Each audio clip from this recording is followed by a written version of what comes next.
My father had a foreman. My father was a forest ranger. He had a foreman. His name was Rex Hutchison, and he spoke with a very pronounced lisp, had a speech impediment.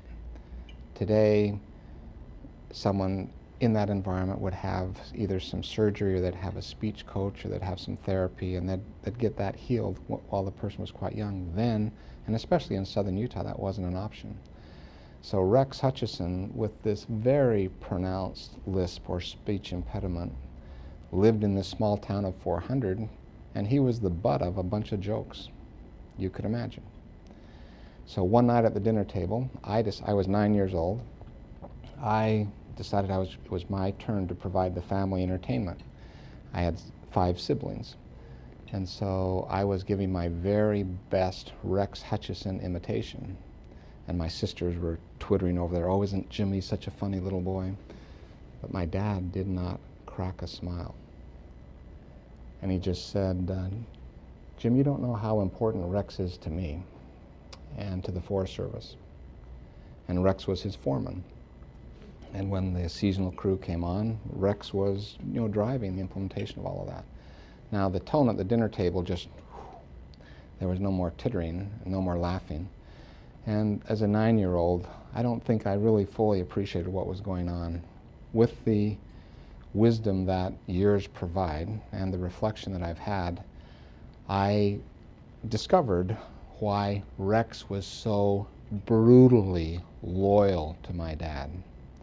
If my dad said to Rex, "Walk through that wall," that sheetrock would be broken down within 3 or 4 minutes, and he would be through that wall. He was brutally loyal to my dad. And as a young boy, when I would say something to Rex, he would always say, "Well, Jim, we need to talk to the ranger about that before we act." And I, as a youngster, believed that Rex's brutal loyalty to my dad was the product of position. My dad was the ranger, Rex was the foreman. Of course, my dad was in charge. Of course, Rex would be very loyal and obedient to him.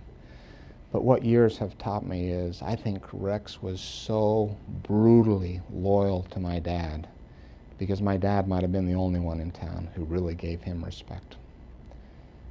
My dad never told jokes on Rex. My dad never made fun of Rex. And when I heard Howard Schultz make that point, he was talking about the Starbucks model and how he built Starbucks. And he said he built Starbucks on a really complicated idea. I was at a meeting at Hewlett-Packard that Carly Fiorina was chairing, and there was a whole bunch of technologists in the room, Mark Andreessen, the whole crowd. And Howard spoke, and I thought he was the smartest guy in the room.